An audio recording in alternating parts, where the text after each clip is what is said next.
Bonjour, je m'appelle Mélissa Girard, je suis agronome, j'enseigne l'apiculture pour le Collège d'Alma et je suis apicultrice.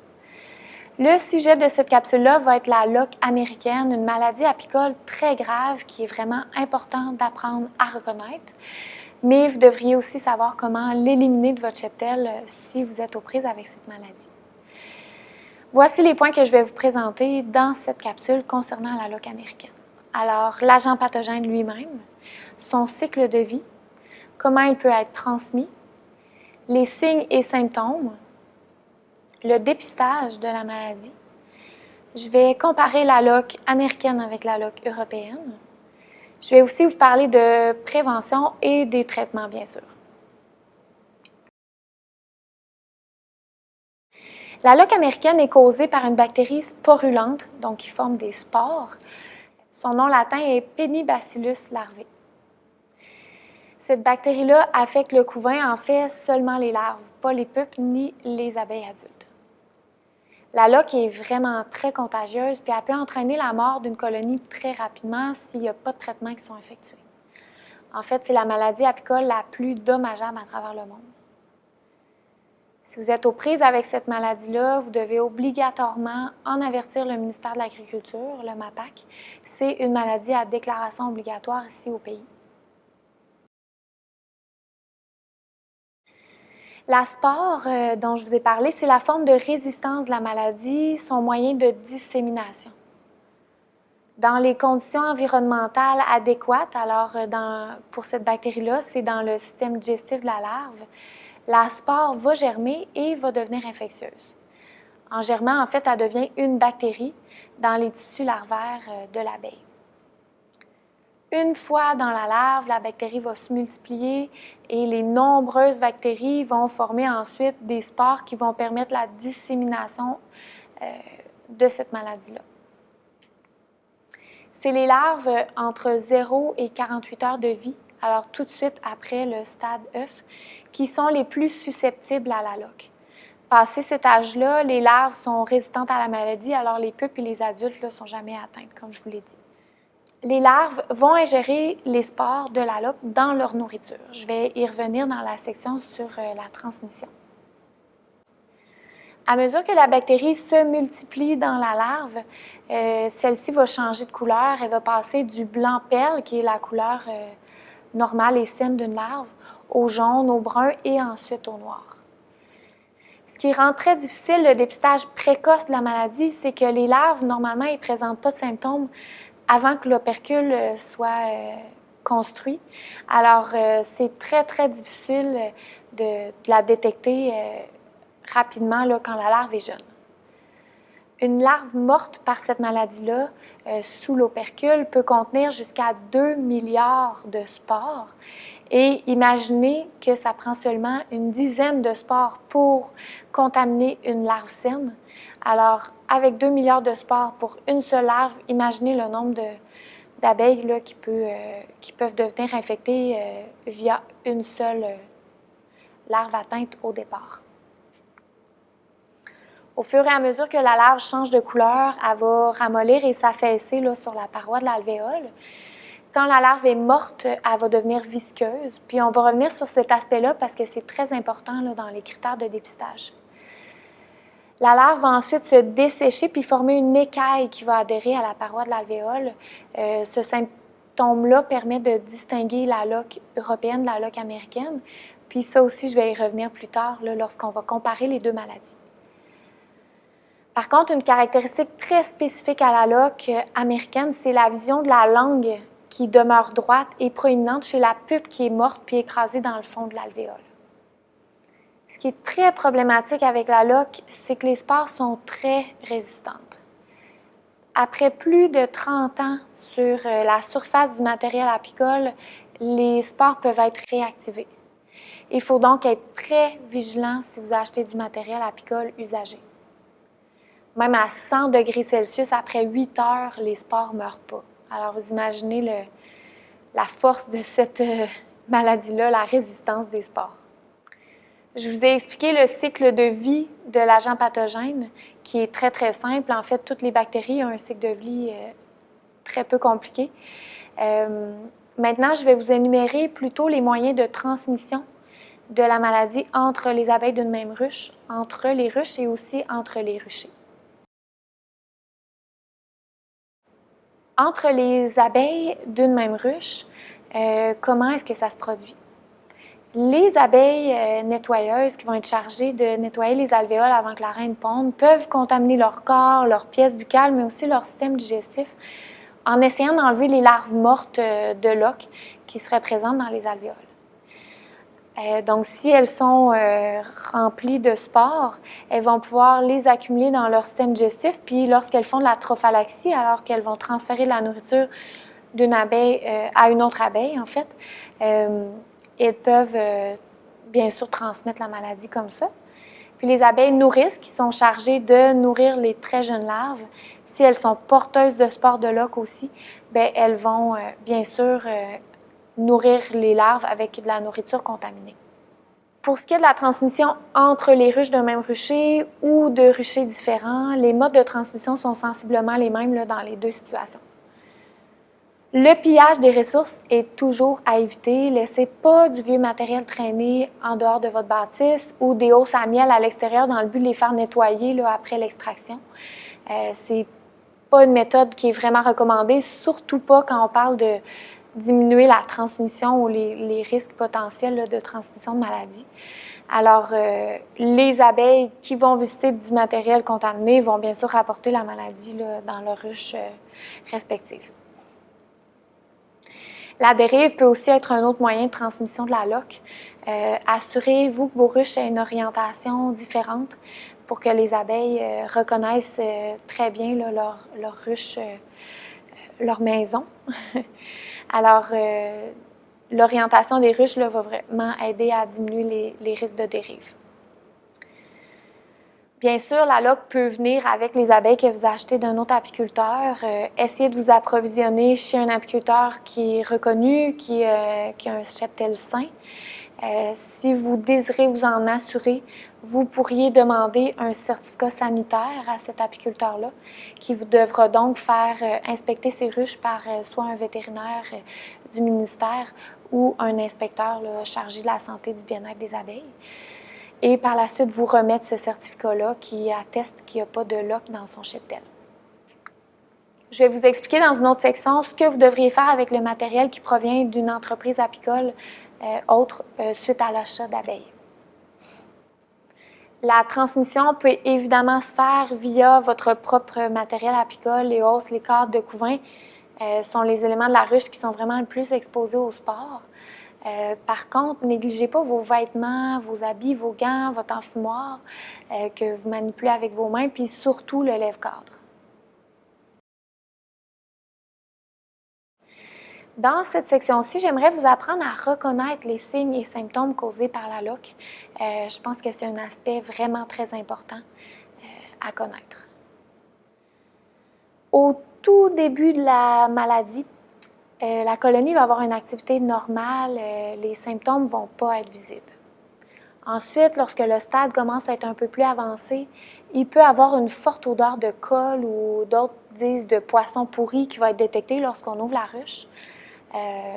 Quand vous allez observer le couvain, il va avoir un aspect irrégulier, les opercules vont être affaissés un peu, il peut y avoir des trous dedans. Ils peuvent être plus sombres et aussi d'aspect graisseux comparativement à un opercule sain qui est plutôt mat. Si vous enfoncez une brindille ou une allumette dans l'alvéole, la larve qui est visqueuse va s'étirer et je vais revenir à cet aspect-là parce que c'est un point qui fait partie du dépistage là, qui est très important de reconnaître. Finalement, les larves qui auront complètement séché dans l'alvéole vont former une écaille loqueuse qu'on appelle, puis vont adhérer là, fortement à l'alvéole sans que vous soyez capable de le retirer. En phase terminale de la maladie, la colonie est totalement affaiblie, elle se laisse piller par les autres colonies autour. Il n'y a plus d'abeilles là, gardiennes qui prennent en charge là, les va-et-vient à l'entrée de la ruche. Est-ce que j'ai besoin de vous dire qu'à ce moment-là, les colonies qui viennent piller cette colonie malade sont à risque de développer la maladie? Comme je vous l'ai mentionné brièvement, vous pouvez faire le dépistage vous-même à l'aide d'une brindille ou d'une allumette. Dès que vous croyez qu'une ou plusieurs de vos colonies sont prises avec la loque américaine, faites ce test-là, c'est très simple. C'est pas dommageable pour vos colonies non plus. Si vous avez percé quelques alvéoles qui n'étaient finalement pas atteintes, c'est vraiment pas une catastrophe. Ça serait plus une catastrophe de négliger le fait qu'il y a peut-être de la loque américaine dans votre colonie. Insérez la brindille dans l'alvéole et mélangez la larve un petit peu. Ensuite, vous retirez lentement cette brindille pour vérifier si le filament s'étire sur 2 à 3 cm. Essayez de bien remarquer parce que c'est un aspect très important dans le dépistage. Placez la larve suspecte dans un sac en plastique, un sac à fermeture à pression ou dans un contenant en plastique. Coupez aussi une section du corps dans lequel il y a des alvéoles que vous croyez qui sont atteintes. Assurez-vous qu'il n'y a pas de pollen ni de miel là, quand vous coupez cette section-là. Puis emballez-le dans du papier ciré. Inscrivez votre nom, le numéro de votre ruche, la date, le lieu de collecte, en fait, tout ce qui va vous permettre là, de bien reconnaître d'où vient l'échantillon. Ensuite, vous devez impérativement communiquer avec le vétérinaire responsable de votre région. Il va vous dire là, par la suite comment procéder avec votre échantillon et je vous le répète, c'est une maladie à déclaration obligatoire. Je vous ai parlé de la loque américaine. Vous êtes probablement au courant qu'il existe aussi la loque européenne. Cette maladie du couvain-là peut ressembler à la loque américaine, mais elle a ses symptômes distinctifs. Puis heureusement, elle est beaucoup moins destructrice que la loque américaine. Je ne vais pas vous décrire tout en détail cette deuxième maladie-là, mais regardez le tableau. C'est un bon comparatif entre les deux loques.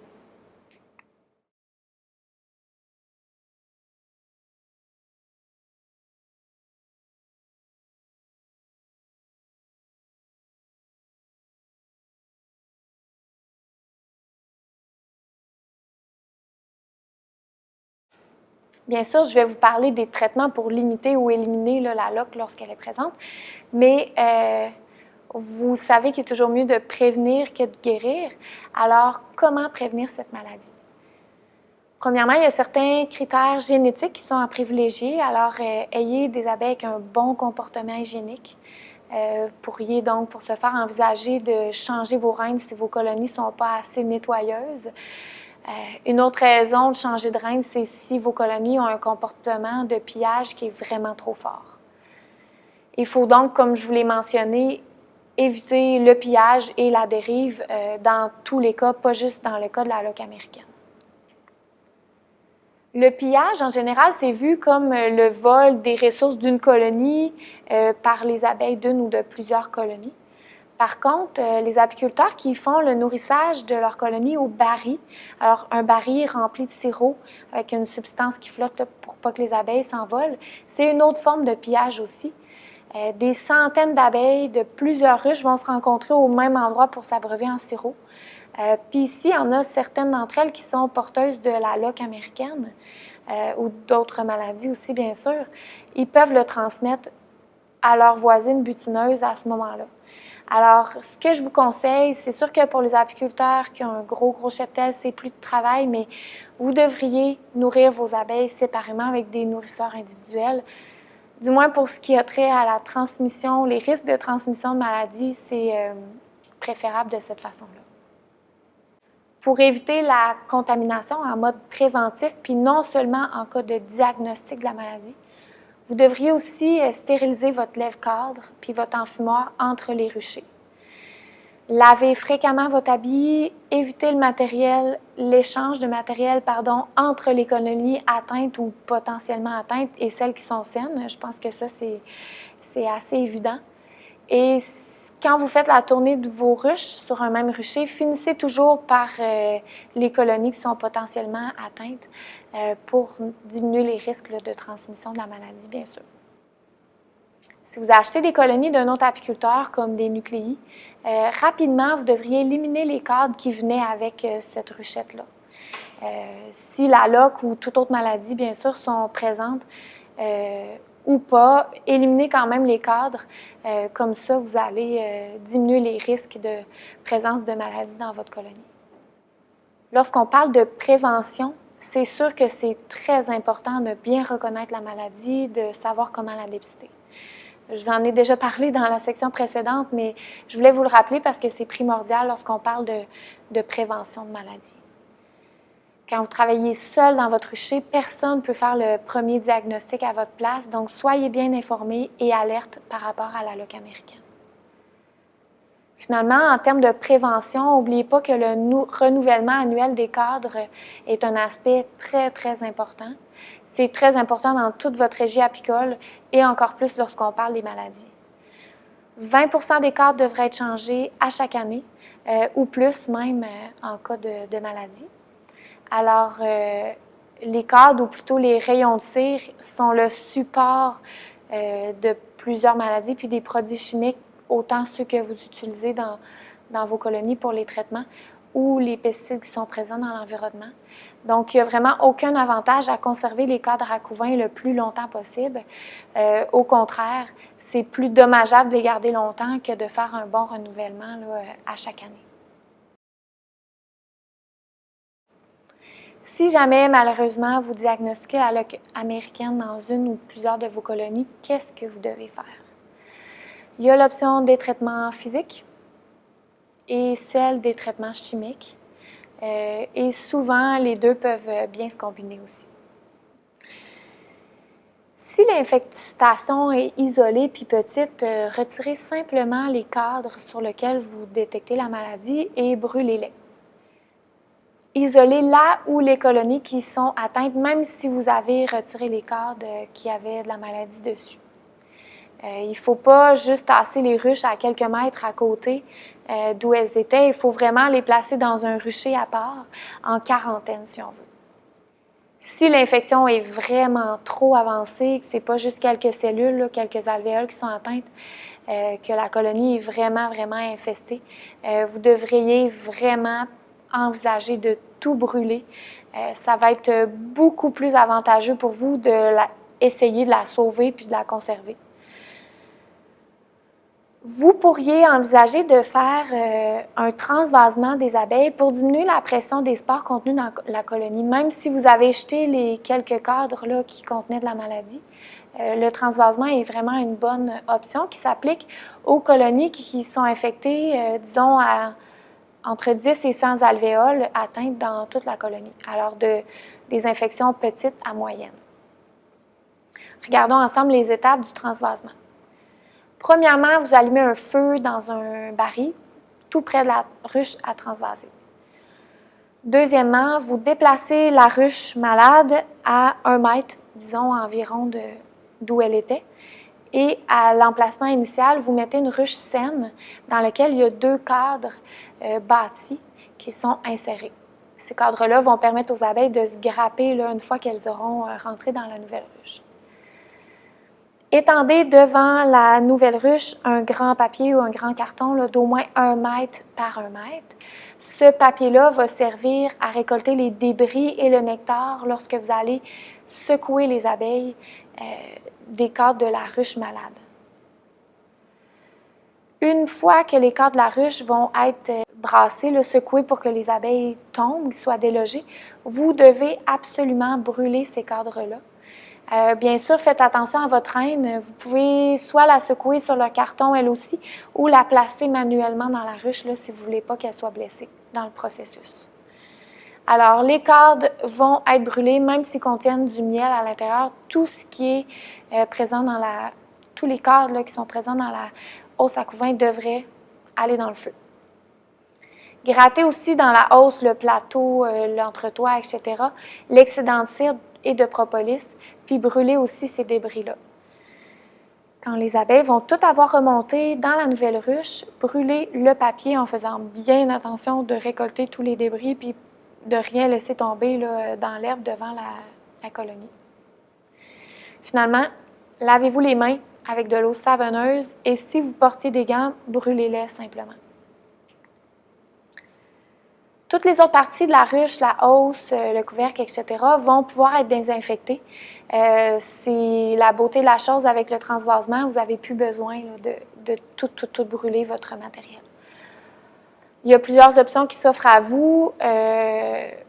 la paraffine chaude, par exemple, l'eau de javel, la soude caustique, la flamme nue ou l'irradiation. Toutes ces méthodes-là de désinfection, je les présente dans une autre capsule si vous désirez avoir plus d'informations sur la désinfection du matériel.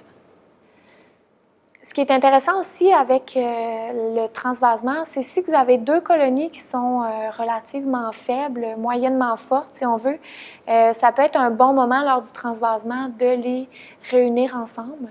Vous pourriez simplement éliminer une des 2 reines ou laisser la nature se faire là, pour qu'une des reines élimine l'autre.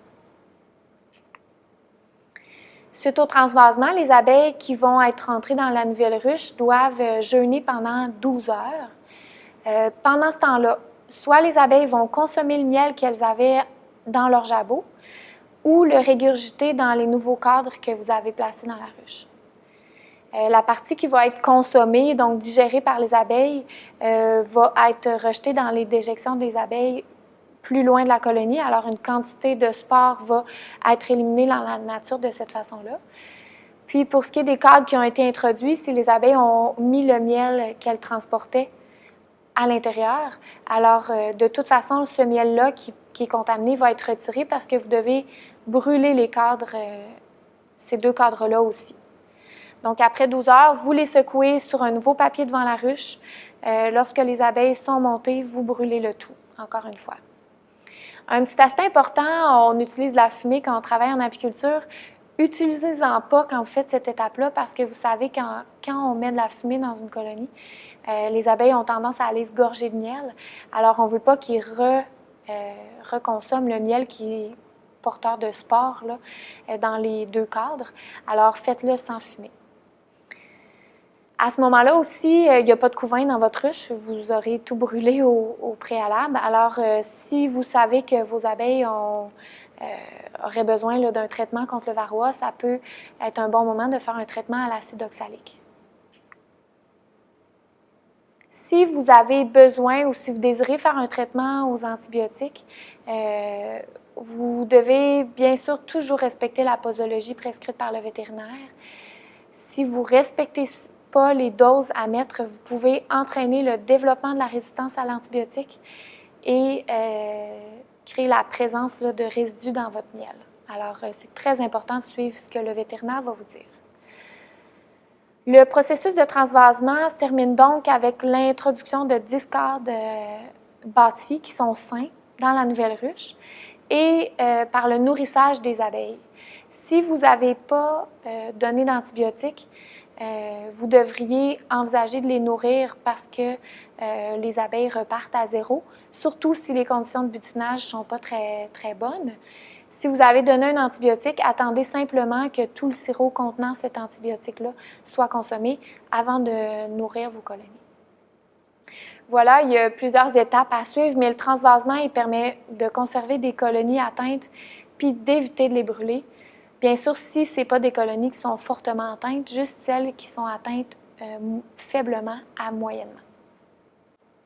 Je vous ai parlé aussi qu'on pouvait utiliser le transvasement et les antibiotiques. Donc, ce n'est pas toujours nécessaire de traiter aux antibiotiques. En fait, je dirais que c'est vous qui choisissez d'en utiliser ou non. L'oxytétracycline, c'est l'antibiotique qui est prescrit par les vétérinaires pour la loque américaine. L'antibiotique ne va pas éradiquer la maladie, ce n'est pas miraculeux. En fait, ça atteint juste les bactéries, alors les spores ne vont pas être atteintes. Ça va simplement permettre la prévention de la croissance puis la multiplication des bactéries qui sont actives. Alors, ça diminue les symptômes de la maladie, mais ça peut même les cacher. C'est pour cette raison-là qu'il y a plusieurs apiculteurs qui préfèrent faire le transvasement simplement et de ne pas utiliser d'antibiotiques. Il arrive aussi qu'il y a certains apiculteurs, par précaution, qui vont faire 2 transvasements à quelques semaines d'intervalle pour diminuer encore plus le taux de spores dans la colonie. Ça peut être une bonne option à faire. Comme je viens de vous le dire, l'antibiotique masque les symptômes de la maladie. Il ne faut donc surtout pas l'utiliser avant de faire quoi que ce soit d'autre. Vous pourriez croire à tort que la maladie est plus présente parce que vous avez caché les symptômes avec l'antibiotique. Faites le transvasement le plus rapidement possible lorsque vous détectez la loque américaine. C'est vraiment mieux que d'utiliser des antibiotiques d'emblée. Si vous découvrez la loque après la fin juillet, faites quand même le transvasement. C'est vrai que c'est un peu tard, vous aurez une perte de couvain, la survie à l'hiver va être légèrement compromise. Par contre, si vous attendez au printemps suivant, la maladie va pouvoir se transmettre aux autres colonies qui sont saines dans votre rucher par le pillage. Vous savez, à l'automne, les abeilles sont beaucoup plus pilleuses et la dérive potentielle aussi. Alors, je crois que c'est préférable de risquer de perdre une ruche pendant l'hiver que d'en contaminer plusieurs autres là, pendant cet intervalle-là. Maintenant, vous devez réaliser que la loque américaine est une maladie du couvain très sérieuse, très dommageable pour vos colonies, mais en étant bien outillé pour la prévenir, la reconnaître puis la traiter, vous allez pouvoir sans doute surmonter cette maladie-là qui fait partie des nombreux défis de l'apiculture. Alors, bonne saison apicole. Merci.